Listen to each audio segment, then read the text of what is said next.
এই দেখেন আমার টোকে পাওয়া গাছ, মানে গাছ দিয়ে আমি কি তৈরি করছি। গ্রামে গেছিলাম, দেখি একটা ডাল ভাঙ্গিয়া পড়ে রয়েছে, এই যে ডালটা।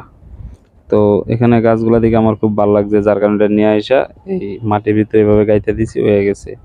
দেয়ালের সাইড থেকে এই গাছটা আনছি। দেখেন, যদি এগুলো আমি কোনোগুলোর নাম জানি না। এক জায়গায় কিছু গাছ দেখছিলাম, ঘাসের ডিজাইন না দিয়ে দিয়েছি, এই গাছগুলো হয়েছে। মানে এখানে অনেক কিছুই আছে, যে সবগুলাই আপনার টোকে পাওয়া। যেমন এটা দেয়ালের থেকে আনছি, এটা খুব ছোট আনছিলাম, আই না এখান দিয়ে একটু লাগিয়ে দিছি, আজকে দেখেন এটা শিকড় দিয়া কি বড় হয়ে গেছে গেছে এটা।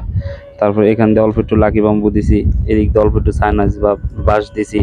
আবার এইদিকে একটা বট গাছ, দেখছেন? মানে ছোট্ট একটা জায়গায় মানে কত কি আমি রাখছি, দেখছেন?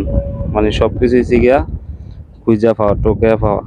আমার কিন্তু এখানে কোনোটাই কিন্তু কিনা না, এগুলো আমি কিনি নাই। তো কিছু সময় কিন্তু মনে করেন যে টোকে পাওয়া জিনিস দিয়ে অনেক কিছু তৈরি করা যায়, যেটা কিনা কিনার চেয়েও সুন্দর হয় অনেক সময়। যেমন এই যে এটা দুধি খেয়ে মনে করেন যে হাঁড়িটা, ওই হাঁড়ির ভিতরে দিয়ে দিছি। আর দেখেন ডালটা কিন্তু এতদিন কিন্তু পচে গেছে, বুঝলেন তো, গাছের থেকে পড়ছে, তারপরে এই যে এনে দিছি, পচে গেছে। তো এটাকে আমি দেখি কি করা যায়, সামনে কি হয়। তো এটা কেমন হলো অবশ্যই কমেন্ট করে জানাবেন।